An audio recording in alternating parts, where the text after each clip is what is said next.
Okay, gentlemen, good morning. Today is Wednesday, April the 22nd, and today we are going to talk about section 11.5, which is entitled Rotational Inertia in Gymnastics. Now, this is actually a topic that I am very interested in. My daughter is a competitive gymnast, um, and she's rotating around the uneven bars and on the balance beam and everything else all the time.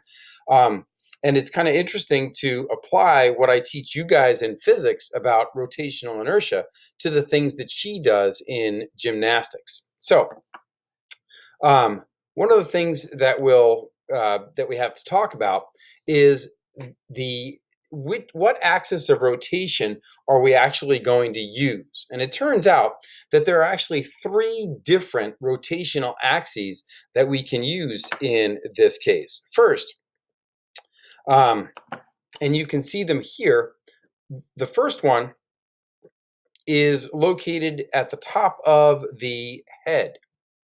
This is referred to as the longitudinal axis. And so you would rotate in a circle around the axis of your body that runs right through your body from head to toe. An example of this would be an ice skater spinning on her skates or his skates, a gymnast doing a spin, a ballerina doing a pirouette, from one side to the next. So if you spin this way, you can that is spinning on the longitudinal axis, all right, from head to toe. All right, and examples of this are ice skaters spinning, ballerinas pirouetting, even a gymnast on doing a floor routine where she's spinning around or something along those lines. Now, the second axis that we're going to talk about is what we call the transverse axis. And this runs from your left side to your right side, kind of through your arm, so this way, all right? And so side to side, essentially, from left to right or right to left. And so that's represented by this line here. That is the transverse axis. And so an example of that is if you were to do a somersault. So if you go forward and roll around, all right, and go head over heels or butt over head, if you will, that is a somersault, and that you'd be rotating around the transverse axis. Whoops. Darn it.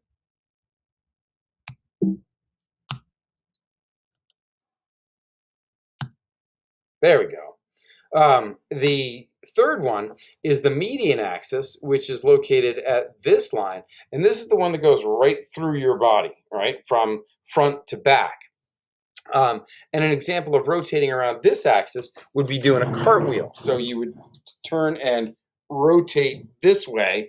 And I'm not going to do a cartwheel for you, but you can imagine what a cartwheel might actually look like. All right. So when human beings rotate around either or any of these three axes, they can do all sorts of gymnastic feats. Okay. Now, this is a video clip of my daughter at a meet that occurred before all of this coronavirus social distancing nonsense began. But the video itself illustrates rotating front to back, go back to, this is a transverse axis. So she's going to spin around an axis that runs from her left to her right. She'll spin head over heels, if you will. Now, in terms of this slide, we're going to rotate around the transverse axis, so that's not in argument. But what I want to point out to you is that her moment of inertia changes depending upon what part of her body she's using as the center of rotation. When she hangs from the bars and her entire body So her axis is the hands, and she's out here. She spins very slowly. But on the other hand, when she spins um, uh, around her belly, she spins much, much faster. And the reason for that, even though she's still spinning her entire body, she's spinning around a different axis. Now, right here, she spins right now, spins around her belly. And so that was very quick.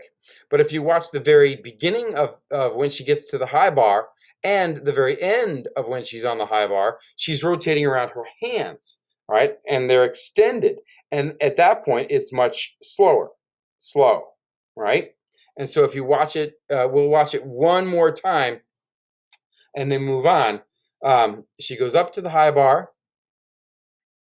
spins slowly, now quickly, and now slowly again. All right. And so the gymnast, my daughter Auden, has much more rotational inertia when she's hanging from the bar than when she's rotating around the bar on her belly.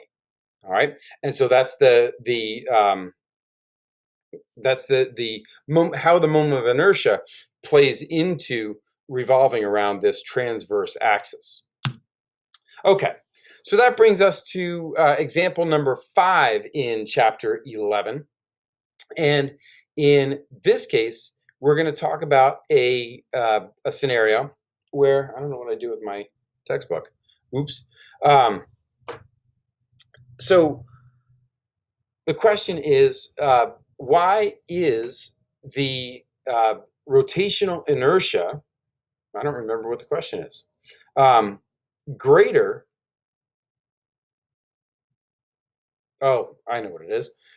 So why is the rotational inertia greater for a gymnast when she swings by her hands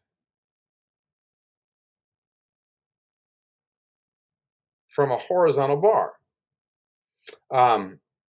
Then when she swings, hang on, with her body fully extended, then when she rotates around on her belly. All right, and so this goes right back to what you saw in the video of my daughter doing that same spinning move on the high bar.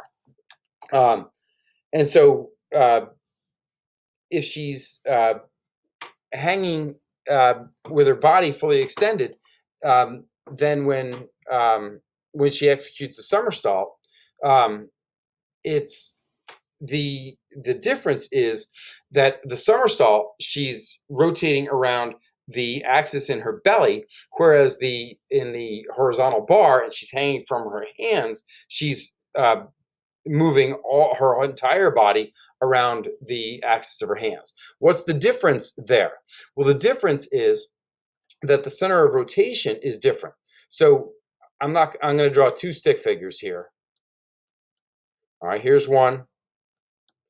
And actually, I got to draw the hands a little bigger on this one. All right. In the first case, we're swinging around the bar or doing a somersault. You're rotating around this axis here. And so the distance is this and this. So in other words, about half of her body is on either side of the axis of rotation. In the hanging by the hands, now her entire body is on one side, and so the distance is much greater. Remember that the formula for moment of inertia is 1/2, or m, depending on the structure, mr squared. So her mass doesn't change, but the radius changes. All right, here, if this is r, then this is approximately r. This distance would be 2r. And so she's actually got 4 times more inertia in this scenario than she does in this scenario. All right, so that's why there's less rotational inertia in this scenario and more rotational inertia in this scenario. All right, fellas. So that concludes our discussion for today.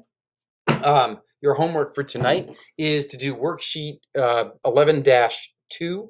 Please take a photo of your work and submit it to me via email. All right. Have a great day.